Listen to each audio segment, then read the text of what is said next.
청와대에서 지하 벙커까지 어제 공개한 거죠. 그 의도는 무엇일까? 그리고 안보 관광이다 이렇게 비난하고 나선 한국당. 이 상황을 여러분께서는 어떻게 보고 판단하시는지 여쭈면서 설명을 드리겠습니다. 이 넥타이 색깔까지 맞췄고 벙커도 함께 가고 127분간 머리 맞댄 안보회동. 5대 인사원칙 위배 유감입니다. 정치권 평화 수호 목소리를 내야 합니다. 외교 안보팀 혼선에 국민이 불안해해요. 대북 특사를 파견해야 되는 거 아니에요? 대통령께서는 국민 눈높이에 맞지 않는 인사는 유감입니다. 그리고 안보팀이 계속 혼선 때는 조치를 해야겠죠. 이렇게 답을 했습니다. 여야정 국정 상설 협의체 구성 등 5개 조항에 전격 합의하고 발표가 됐죠. 내용이. 안보 의제라 한국당 올 줄 알았다. 대통령의 생각. 대통령이 이렇게 말씀했습니다. 그리고 자유한국당은 청와대 회동이 지하벙커 안보 관광이냐?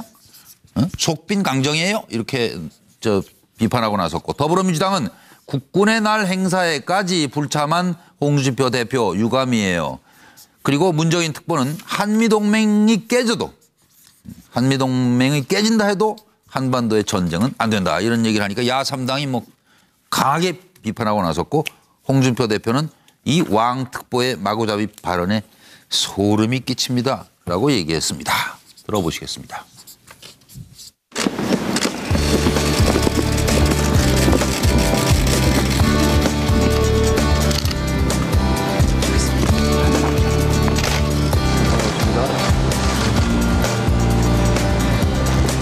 주대표님 파트너가 바뀌셨네. 장하성 실장님이신데.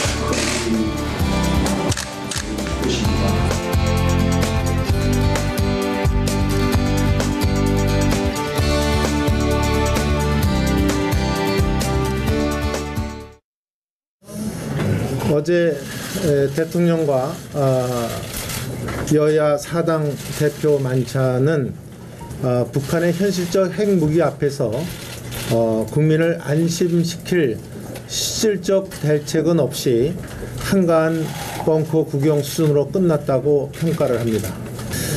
대통령이 여야 당대표와 함께 모이면 마치 북핵 안보 위기가 해소라도 된 듯이 착각하게 만드는 또 하나의 쇼통이 아니었기를 바랍니다. 네, 국민들의 생각은 어떠신지 우리 패널들 생각과 비교하면서 들어주셨으면 좋겠습니다. 전기한 의원 시작해 주십시오. 저는 한국당이 지금 참여를 하지 않고 저렇게 비판하는 것이 과연 맞느냐 이런 생각이 좀 들고요. 예. 오히려 하고 싶은 얘기를 청와대 가서 대통령 앞에서 직접 하고 좀 따지고 논쟁하면 국민들이 보기에는 생각이 다르지만 정치는 살아있구나 이런 느낌을 좀 줬을 텐데 오히려 바깥에서 저렇게 안보 관광이나 하는 것 아니냐고 하니까 오히려 한가하게 좀 느껴진다. 청와대는 매우 심각하고 그리고 벙커까지 직접 안내하면서 보여주는 것은 결국 안보 문제야말로 초당적으로 협력하는 길밖에 없다는 그 메시지를 어떻게 한국당의 눈에는 관광으로 느껴지는지 국민 중에서 몇 %가 저것을 보고 관광이라고 생각할지 잘 모르겠다. 지금이라도 대통령과 만나서 적극적으로 얘기하라 이렇게 주문하고 싶습니다. 네, 김영주 전 의원님. 사실 정치적인 부분에 대해서 자꾸 쇼다 하는데 어떻게 보면 정치는 굉장히 중요한 쇼잉의 과정입니다. 보여주고 다 함께 머리를 맞대는 그런 모습이 굉장히 정치적 구성의 내용 속에 포함되는데 보여주고 내용을 알려주고 그런 것들이 그래도 어려울 때 국민들에게 그나마도 정치권이 안보 문제는 똘똘 뭉치구나 하는 그런 위로라도 해야 될 게 정치권인데 그러지 못한 것이 굉장히 아쉽고요. 굳이 새 정치인가요 그럼? 자기 정치를 김영주 전 의원님 아는 정치하고 달라요? 그렇습니다. 그래서 결과적으로는 자기가 빠져 있는 것은 그냥 야합에 불과하고 줄서기에 불과하고 관광에 예. 불과하다는 것은 상당히 오만하지 않는가. 예. 꼭 미국을 가서 미국과 자기들끼리의 어떤 뭐 전술핵 배치 논의를 하는 것만이 이 문제를 해결할 듯이 보이는 그런 것도 너무 과도하다 그런 생각이 듭니다. 네, 김광덕 부장 생각은? 저는 지하 벙커 그 안보 관광을 제가 해본 적이 있습니다. 제가. 아, 그래요? 예. 들어가 보셨어요, 거기? 예, 들어가 봤는데 제가 그 노무현 정부 때 청와대 출입 기자 할 때 네. 거기 지하 벙커에 가서 봤더니 네. 진짜 뭐 여러 가지로 애쓴 흔적이 많더라고요. 보니까. 예. 보니까 일단 내가 기억나는 거는 쫙 우리나라 한반도의 모든 하늘과 바다에 이런 게 나오는데 예. 하늘과 바다에 북한 현재 항공기와 배가 어디에 떠 있는 어디에 그 날아오고 움직임이 있는지가 다. 그 움직임이 다 체크가 되도록 딱 돼 있는데 예. 그게 얼마나 제대로 가동되고 있는가 네. 제대로 가동되고 있다고 믿고 싶고 예. 일단 그런데 그게 눈에 띄더라고요.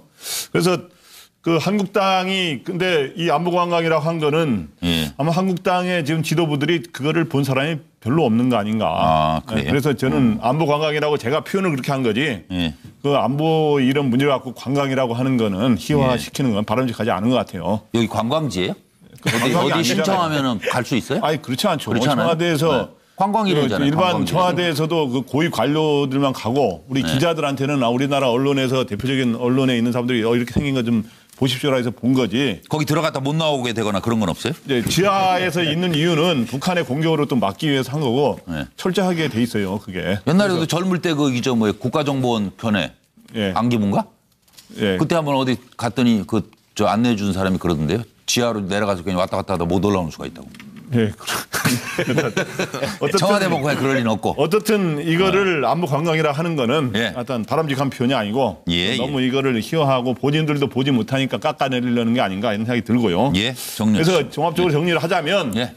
어저께 모임에서 그 지하 벙커까지 이제 보고 같이 예. 보고 그 다음에 공동 발표문을 내지 않았습니까? 네. 그래서 한국당만 빠진 모양이 됐어요. 그래서 일종의 한국당 왕따, 네. 홍준표 패싱 아니냐 예. 이러한 얘기가 나오는 거를 막고 예. 이거는 결국에는 제1야당이 빠진 거는 반쪽 회동에 불과한 거다라고 예. 하는 걸 부각시키려는 나름의 전략인데 예. 어쨌든 표현은 관광이라고 하는 표현은 잘못된 것 같습니다. 예, 황경 소장님. 한국당의 지지층이나 보수 진영에서는 이 정권의 안보 문제에 대해서 우려하는 시각이 높습니다. 그러면 예. 한국당이 똑바로 하려고 했으면 예. 뭘 내그래야 되는가 하면 안보 라인을 교체하라. 예. 그리고 안보에 대한 정책 방향 전환을 하라고 요구를 하고 예. 그 답을 달라 그러고 안 그러면 안 간다고 하든지 아예 가서 그 면전에서 정확하게 자기 할 말을 해야 돼요.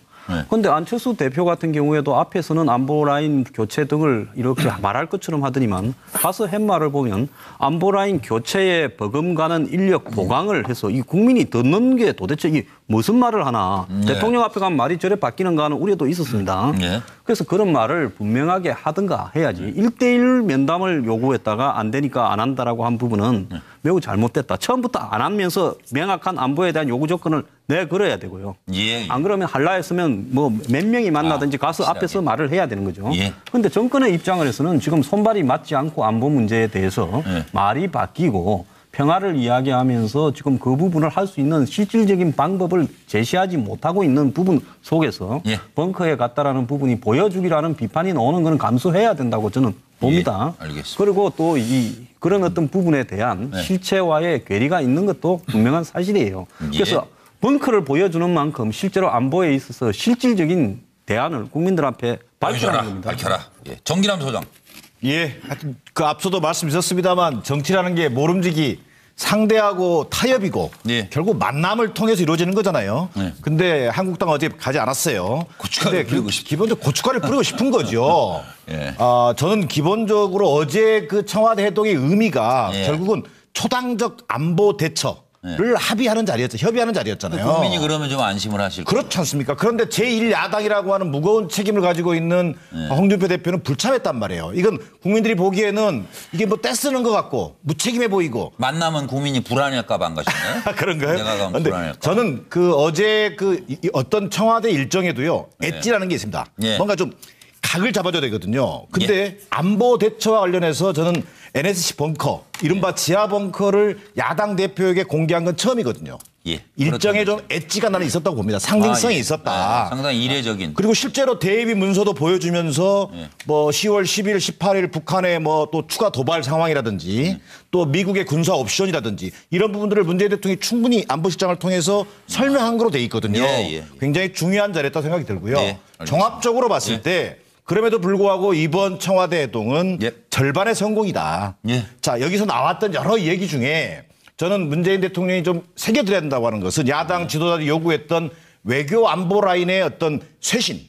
이 부분은 좀 흘려들어서는 안 될 것 같다. 이 두 번째는 마지막으로 이런 그 5당 대표회담, 4당 대표회담도 좋지만 문재인 대통령은 수시로 전화 통화라든지 이런 걸 통해서 야당 지도자와 소통하는 그런 실질적인 모습을 좀 보여줄 필요가 있겠다. 대국민 다 아마 한번 나와야 되는 거 아닌가 싶기도 한데. 그것도 필요하다면 그것도 필요할 것 같습니다. 서정욱 변호사 정리해 주십시오. 저는 이게 그 문재인 대통령이 초당적 대응 이야기하는데요. 제가 보기에 초당적 대응보다 더 중요한 게 있어요. 바로 이게 정부 내에 통일된 이게 목소리가 더 저는 필요하다 봐요. 예를 들어 이게 송영무 장관하고 그다음에 문정인 특보 두 분의 말이 이게 180도 달라요. 그럼 이게 국민은 도대체 누구 말을 들어야 됩니까? 저는 이게 정권 내부에서는 이게 치열하게 토론하더라도 대외적으로는 한 목소리를 내줘야 되는데 일단 이게 정부 내에서 다른 목소리가 문제고요. 이게 대통령은 여러 목소리가 필요한 게 아니냐 하지만 근데 또 송영무 장관만 경고를 주고 그럼 이게 문정인 특보에게 경고 안 주면 대통령의 뜻은 문정인 특보의 뜻인가? 이게 국민들이 오해할 수도 있잖아요. 그래서 저는 이게 초당적 대응도 좋지만 일단 이게 정부 내부터 한 목소리 내고 그다음에 나아가서 초당적 대응까지 이게 필요하다 봅니다. 그래서 전직 대통령이 걱정이 많으신가 봐요. 드디어 이명박 전 대통령이 말씀을 했네요. 쓸데없는 집 말고 나라나 잘 지키세요라는 것으로 들리는데요. 같이 보시죠. 외교 안보팀 혼선에 국민이 불안해해요. 대북 특사를 파견해야 되는 거 아니에요? 대통령께서는 국민 눈높이에 맞지 않는 인사는 유감입니다. 그리고 안보팀이 계속 혼선 때는 조치를 해야겠죠. 이렇게 답을 했습니다. 여야정 국정 상설 협의체 구성 등 5개 조항에 전격 합의하고 발표가 됐죠. 내용이. 안보 의제라 한국당 올 줄 알았다. 대통령의 생각. 대통령이 이렇게 말씀했습니다. 그리고 자유한국 청와대에서 지하 벙커까지 어제 공개한 거죠. 그 의도는 무엇일까. 그리고 안보 관광이다. 이렇게 비난하고 나선 한국당. 이 상황을 여러분께서는 어떻게 보고 판단하시는지 여쭈면서 설명을 드리겠습니다.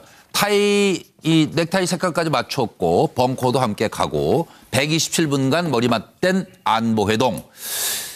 5대 인사원칙 위배 유감입니다. 정치권 평화 수호 목소리를 내야 합니다. 왜?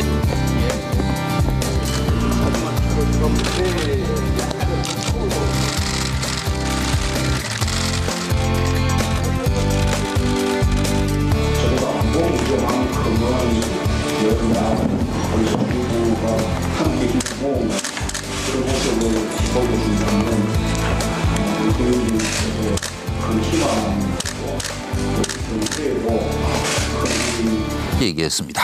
들어보시겠습니다.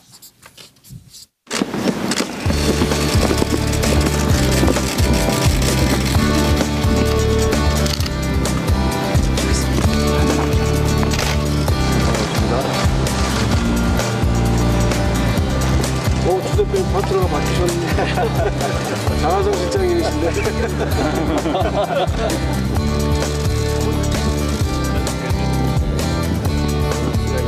다운 청와대 회동이 지하벙커 안보관광이냐? 속빈 강정이에요? 이렇게 비판하고 나섰고 더불어민주당은 국군의 날 행사에까지 불참한 홍준표 대표 유감이에요. 그리고 문정인 특보는 한미동맹이